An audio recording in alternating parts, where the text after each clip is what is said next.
The way they did it may not have been conventional, but the Dallas Stars are going to the 2022 Stanley Cup playoffs. And on today's episode, I'll be joined by Robin Leano of Locked On Arizona Coyotes to talk about last night's game between the Stars and the Yotes. Talk about the meltdown that the Stars had, the reasoning behind it, the chaos that caused the entire NHL watching that game, watching the Vegas-Chicago game. And we'll talk about some of the implications going forward for the playoffs, Arizona and their offseason, and so much more coming up on today's episode of Locked On Stars. Your Locked On Stars, your daily podcast on the Dallas Stars. Part of the Locked On Podcast Network. Your team every day.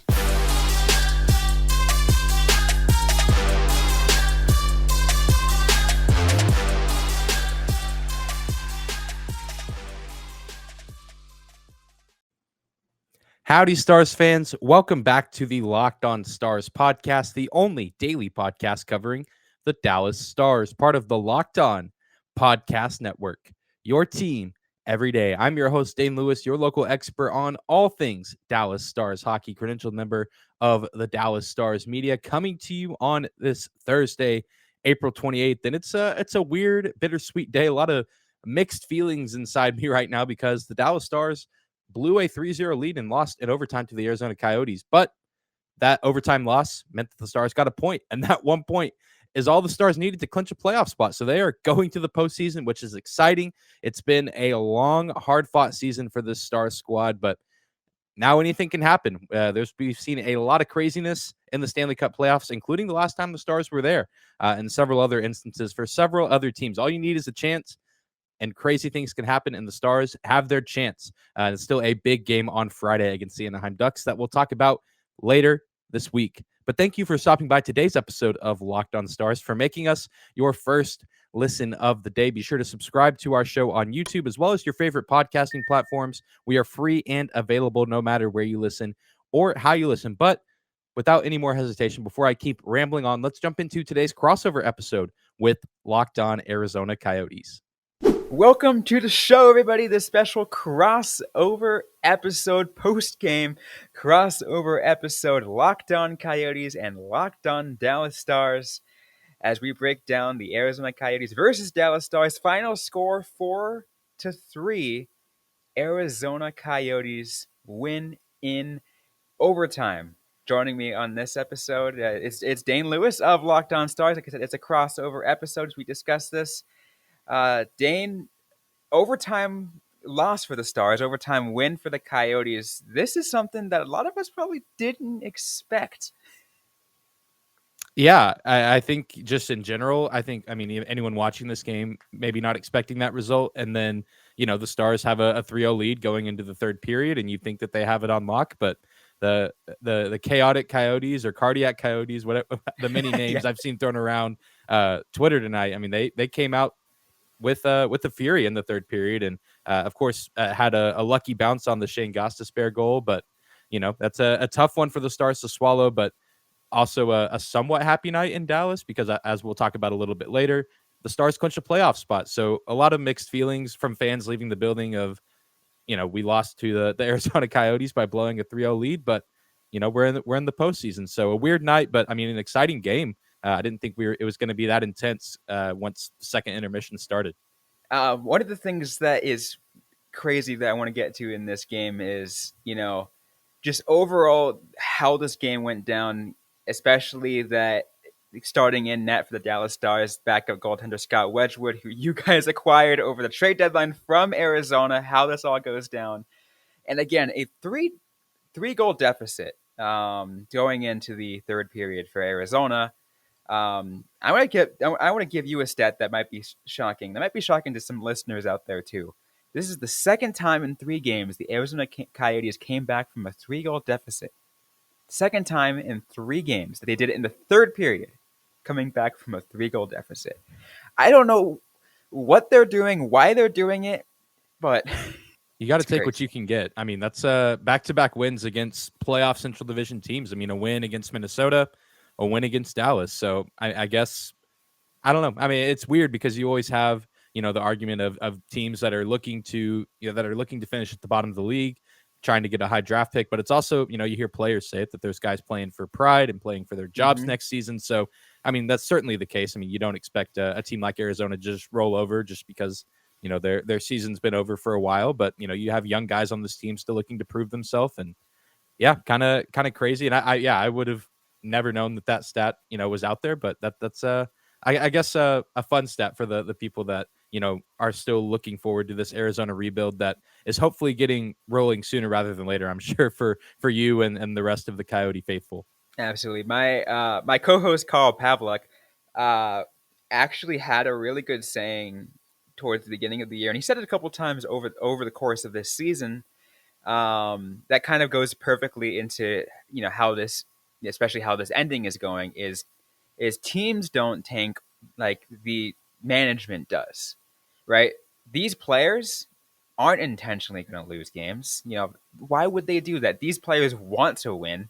That just the talent level isn't there. But I go into this season saying the Arizona Coyotes have every single player on this team for the Arizona Coyotes has something to prove.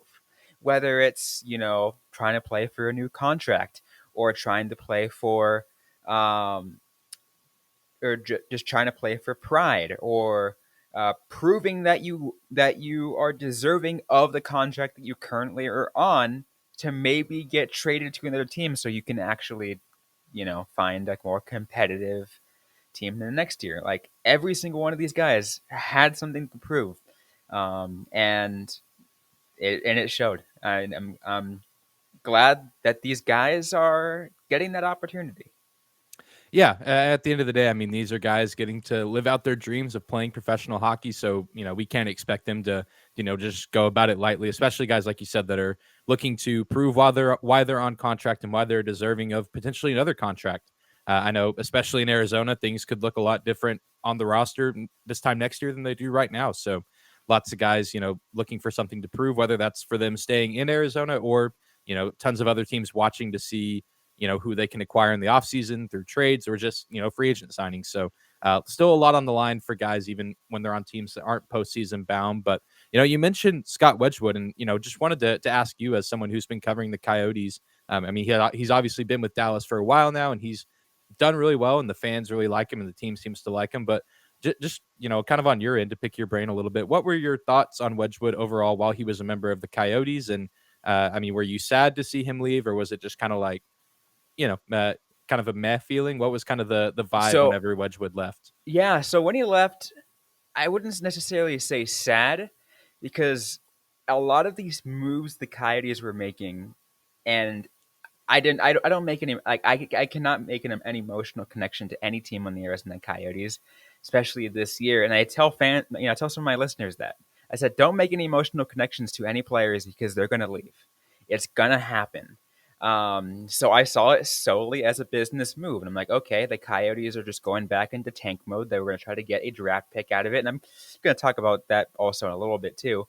But I was happy for him though because he got his second chance in Arizona and he proved himself. He played really well in Arizona as a great tandem to Karel Vejmelka, pushed Vejmelka to play better, and in himself also played better.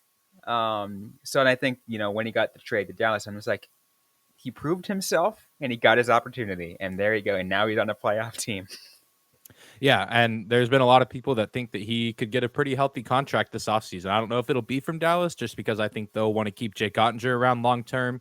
But I think Wedgwood, even in Arizona, has done a lot this season to show that he's a guy that can, be on an NHL roster and get minutes and maybe even be a number one guy. There's people here in Dallas that think that, he should start game one of the playoffs. And that's kind of a good problem to have because I think Jake Ottinger could easily start game one as well. So just was curious on your thoughts on that because he's been one heck of a player for us. And even in the Wednesday night's game, I think he did well and just had some unfortunate bounces, like I said, on that Gostisbehere goal. And then, of course, an unnecessary penalty by Dallas when they're already down a man to go on the 5-on-3. And, both teams executing on the 5-on-3 tonight. And so that's pretty hard to stop if you're a goalie. And, he did all he could and the offense just wasn't there for him in the third period. Absolutely. One thing that one more I'll say about Wedgwood or just goaltending in general. is you can give a lot of credit to the Arizona Coyotes goaltending development team. Coaches, just the, video coaches or whatever. I don't know what it is, but they've been producing good goaltenders. Darcy Kemper from last year, Nancy Ronta, Aiden Hill, who didn't have a complete year in San Jose, but he also played well. Ivan Prosvetov is now in the system. Karel Vejmelka, Scott Wedgwood. Like, how far down the list can I go? They just produce good goaltenders. Like, what is it? But I'm glad they did it. And I was glad to see Wedgwood one more time in this. And he was on the other side of the ice, but wow, it was a fun one. Yeah, and he was one of the guys that came and spoke post game for the Stars, and he said that he still keeps in touch with a lot of the guys on the team, and so good to hear that he still has that bond with some of his old teammates, and he kind of joked that he has a lot of guys' numbers from around the league just because he's moved around a good bit, but seems to be in good spirits about it, and I think he's excited to be in this situation with Dallas to help them go on this playoff run. Absolutely. We still got more to get to on this episode, though. The Dallas Stars are playoff bound. I'm going to ask you about that. We're going to talk about, what that kind of means for Dallas in a little bit. But first, I want to talk to you guys about Shady Rays. It's an independent sunglasses company that gives you the features of $200 sunglasses for a fraction of the price. That means polarized lenses, well-constructed durable frames, and premium high-end finishes. Also, something you won't find anywhere else is Shady Rays' insane protection program. Shady Rays includes lost and broken protection on every pair. They'll send you a brand new pair if you lose them, no matter what happened. Give them a try, and if you don't love them, you'll pay nothing. It's as simple as that. Plus, 10 meals are donated to fight hunger in America when you shop with Shady Rays. Exclusively for our listeners, head to ShadyRays.com and use the promo code LOCKEDON to get 50% off 2 or more pairs of polarized sunglasses. That's the code LOCKEDON for their best deal of the season, 50% off 2 or more pairs of Shady Rays sunglasses, backed by over 150,000 verified 5-star reviews. So we continue this crossover episode, Locked On Coyotes and Locked On Dallas Stars. Once again, we want to thank everyone for making both of these shows your first listen every day. We are absolutely 100% free and available everywhere you can find your podcasts. So let's move forward. Dane, this game ended in overtime, and the Coyotes maybe got to give a stare that they could have done this in regulation, but because the Coyotes were so gracious to let this game go into overtime and give Dallas the point, you guys officially clinched a playoff spot. How does it feel?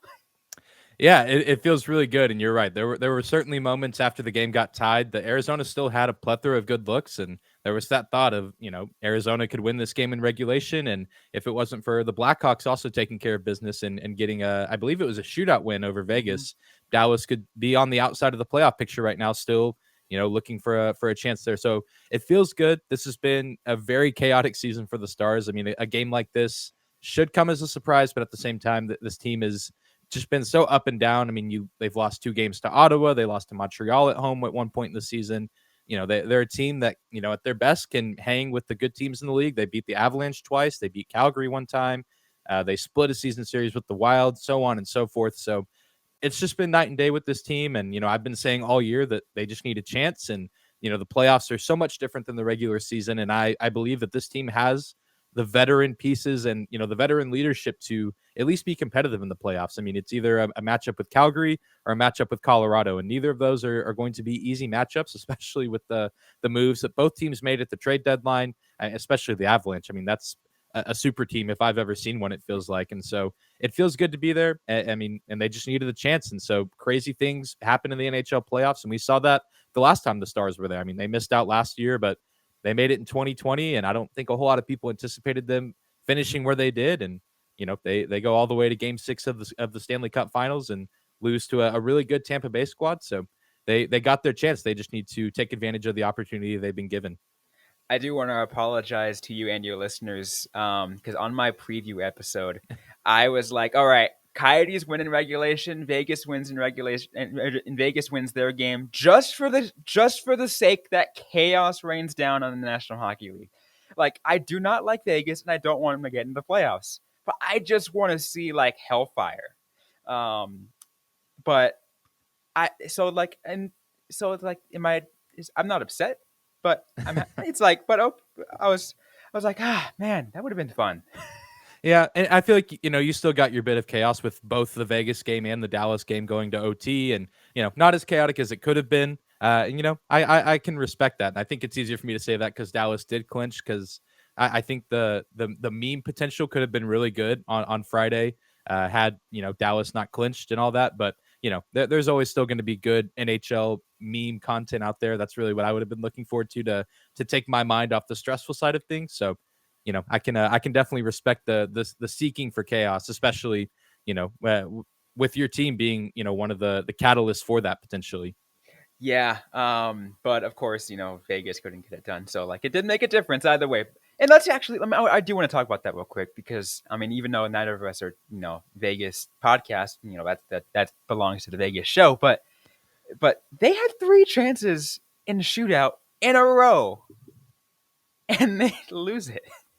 Did they? I didn't actually see the shootout numbers. Did they just miss all 3 initial shots? They Did they went. lost the 2 out of 3? I mean, they like against the Sharks, they didn't make any. Oh, okay. Yeah, you forget what I mean. Yes. Okay. I thought you were talking about in the Chicago game. Yes. Yeah. And then Dallas, they didn't make any at all. So, and then I see. And same thing against Chicago. They just couldn't get it done. That's a tough break. That's I didn't get a chance to look at the numbers, but yeah, that's I mean, even just going from the end of that regulation game against the Sharks, that's at home too.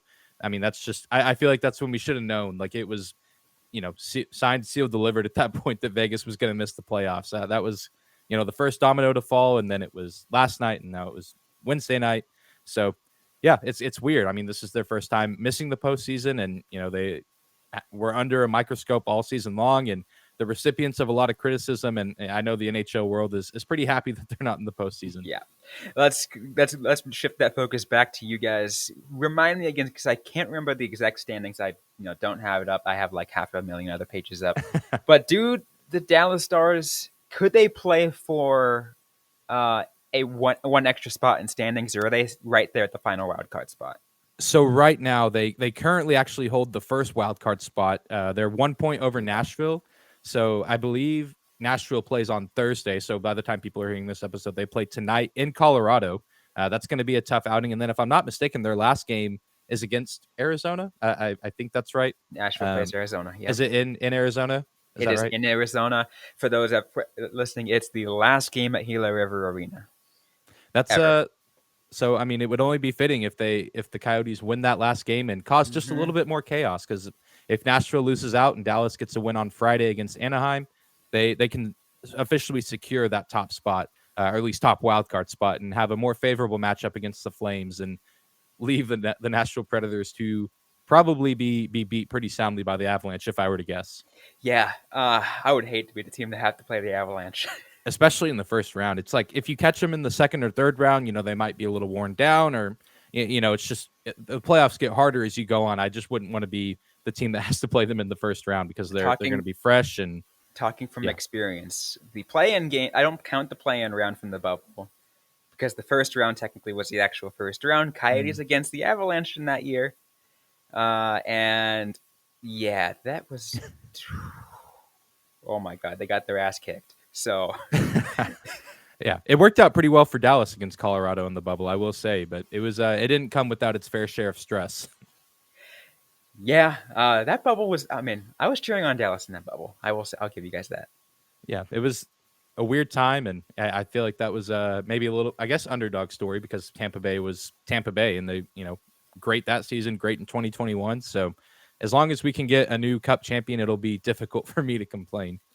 I'll help you guys and give you guys a little more support in some ways. You guys have one of my favorite players ever. So, I mean, I can't I will never cheer against the Dallas Stars in the playoffs. I'll give you guys that. We'll take it. We'll take all the support that we can get. Anyways, though, we still got more to get to on this show. Obviously, with this game, it made some effects on Arizona too. So we will talk about that in just a bit. But first, you got a couple words you'd like to share. We got to say thank you to another sponsor of today's episode, and that is our friends over at betonline.net.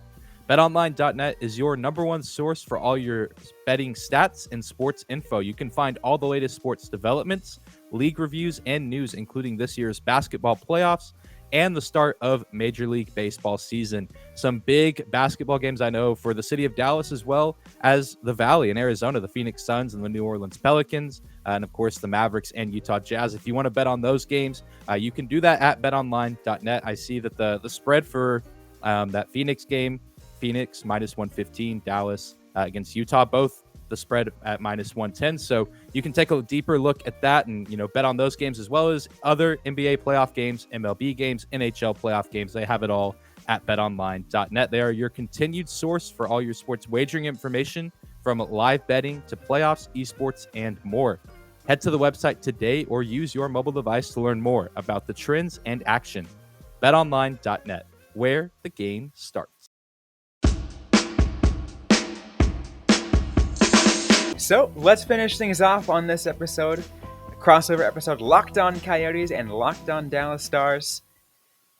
We're talking about how this game affected Arizona, and it also here's also in a way it affects Dallas as well, because as a way to tie in, as a perfect crossover from what we just said in the previous segment, because the Dallas Stars have clinched a playoff spot. The draft pick that Dallas has traded to Arizona for the Scott Wedgwood trade has now been upgraded to a third-round pick in 2023. So I guess it's a win-win for us, right? You guys you guys make it the playoffs. Coyotes win and get an extra draft pick.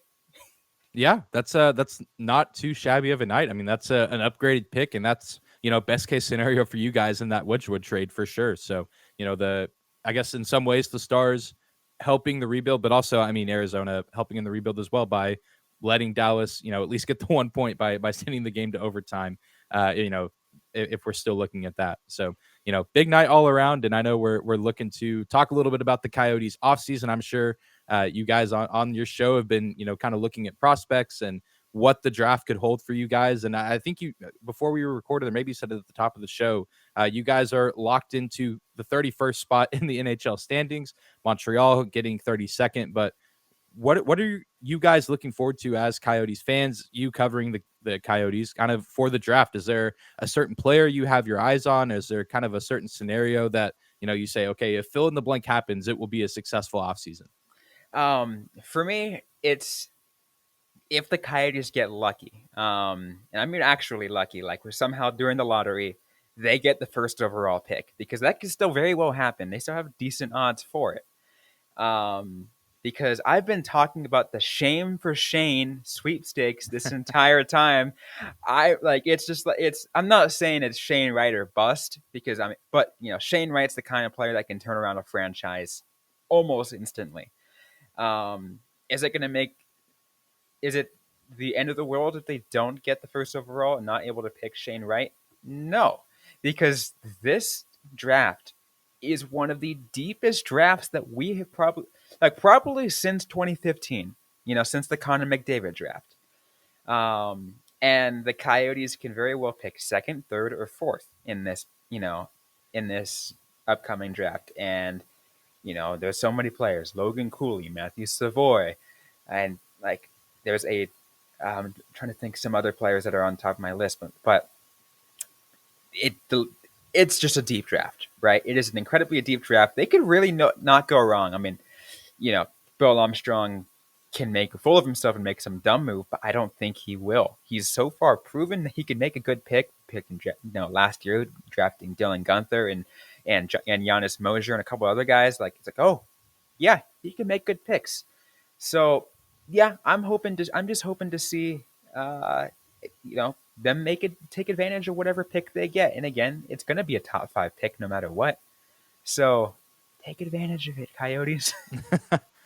Yeah, that's a pretty good spot to be in for the draft. I mean, top 5 pick, like you said, it's a pretty loaded draft. I know myself, I'm not as caught up on who, could be, going first overall or, the best top picks, just because I've been hoping the Stars would make the playoffs. And I was hoping to hold off my research on that for a little bit longer. I figured if I, buried myself too deep into it and then had to wait, that I would just have all this draft information that I don't need for a few weeks. So, but I know, you guys have probably done a really good job over at Locked On Coyotes getting your listeners prepared for that and getting them excited, because I know hosts all over this network do really good research and preparing for that. But as far as, the offseason for this Coyotes team, kind of outside of the draft, what do you think would mark a successful, summer/early fall for them? Are there any guys you think are worth keeping? I know you said earlier that, it's hard to get attached to anyone on this roster because a lot of them might leave, whether that was at the trade deadline, free agency this offseason, or, also trades. But is there anyone that you personally would want to see stay at least, for the next season or two, or maybe a little bit longer? Yeah, so, well, first of all, and it's someone that's going to be untouchable. He's under contract for the next 7 years, so it's not going to make much of a difference, and that's Clayton Keller. He is the cornerstone of this franchise and is going to be that cornerstone of the team as they navigate this rebuild. He really is the only player other than Jacob Chikrin who is locked in, and Nick Schmaltz, who is locked in past next year. Every other player are pending free agents. So it's like, it's not really keeping players. It's like, hey, who are we going to re-sign? Most of the players that they got over the offseason as cap dump trades just to get extra, whatever you want to call it, this cap dump, get extra cap from other players, other teams that, I don't think they're going to keep them. The only one that's going to be sticking around is Shen Gothisbeer, and he played well. So, I say he sticks around too. But outside of that, that's really hard. That's really hard to tell. Kirill Vejmelka obviously is going to be a long-term goalie for the Coyotes, and he's proven that. I talked about this with Seth Topo on Locked On Wild just the other day, and I'm like, Vejmelka has had 4 or 5 games where he's had to save 45 plus shots, and he does it well. Like he's proven to be that kind of bit, and so it's going to be hard to see what they do, but I've got faith in Bill Armstrong. I think he has done so far a fantastic job on setting up this rebuild, and I think that going into the off season, you should have I should just have faith in him. As a Coyotes reporter or Coyotes fans out there, I know it's so hard to have faith in a Coyotes management given the history of the last, I don't know, so however many years, and draft included. So many people are upset about 2015 drafting thing on his name, Dylan Strome, 3rd overall, which didn't end up padding out. So, but it is different team. Just put in faith. Yeah, that's all you can do when your team's in a rebuild. I mean, having watched teams rebuild, throughout my life, whether it's in the NHL or NBA, MLB, NFL, you name it. I mean, it's you got to stick with it, and it makes it that much sweeter whenever your team finally gets that taste of success, whatever that success is for you as a fan. I mean, it's worth the wait, and it's all part of the journey, and you get to watch these young guys develop, whether that's Clayton Keller, who had a pretty good season, all things considered, despite the record of the team, and some guys in the AHL that may look to move up, and then of course, hopefully a big draft for Arizona this summer. And so, I mean, things can really only go up from here. And I'm sure that there's a lot of Coyotes fans that are disappointed at right now, but they the feelings will eventually go up, and it'll make it that much better whenever the Coyotes are back in the playoff race and back in the postseason. The term that I said in the last offseason, short-term pain for long-term success, Coyotes fans. Like, I know it's going to suck for the next few years, especially the fact that now they're going to go to a smaller venue for a couple of years, playing in a college venue, 5,000 seats. But, it's, that's all somewhat part of the plan. I wouldn't say 5,000 seats is part of the plan, but it's like, all right, they're going to be essentially moving into a better arena after that. And by the time they're out of that, by the time they're in the new arena, this team might be a playoff team again, and they can put butts in seats and actually sell out games, and that's what they've been wanting, have an exciting team to sell out games. I'm fully faithful that they can do it, but it's hard when the rest of the NHL doesn't see it that way. Yeah.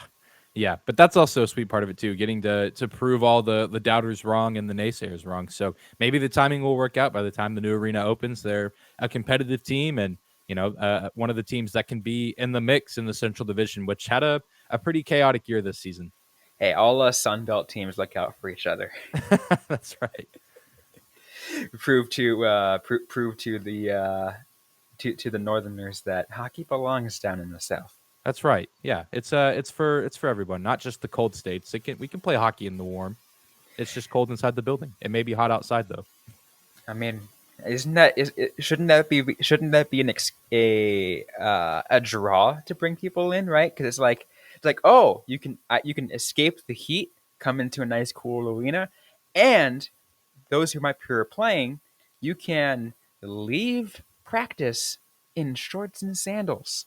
Yeah, and you can even go to the game in shorts, t-shirt, maybe bring like a jacket for once you're in the arena. That, or at least that's how it is in Dallas. Like it's nice and warm outside, but I was ice cold in the arena by like the second period and didn't bring a jacket because it's late April in Texas. I didn't think I was going to need it. So, but playoff hockey, it's just going to get hotter here in the South. So I know that's something that Stars fans can look forward to escape the heat for a little bit. Absolutely, and I think, and again, that's going to be really fun for them to watch. As because the Coyotes they have only one game left, and that's going to be something else. And we will be able to watch the playoffs fully. We can just kick back and relax and not have to worry about the torture of the Stanley Cup playoffs. But also this weekend, getting to enjoy one final hurrah at Gila River Arena. That's the big one. That is the big one. To all my Coyotes fans out there, like I know, like some of you might be sad. A lot of you guys are happy that that time at Gila River Arena has come to an end. Well, we'll certainly be cheering you guys on to get that final win in the old home building, because it'll probably benefit the Stars' playoff chances, but also you get the sweet side of the send off, I guess, for the people that are happy to maybe be leaving the arena, but even those that are sad, you get that final win at home, and maybe cause a little more chaos in the Western Conference. I'm an agent of chaos. I love it. I love it. I advocate for chaos anytime I can get. Anytime I can get. Oh yeah. Anyways, though, we'll just close things up on this episode, crossover episode, Locked On Coyotes and Locked On Dallas Stars. Dane Lewis, share it with everybody where we can find you and your podcast.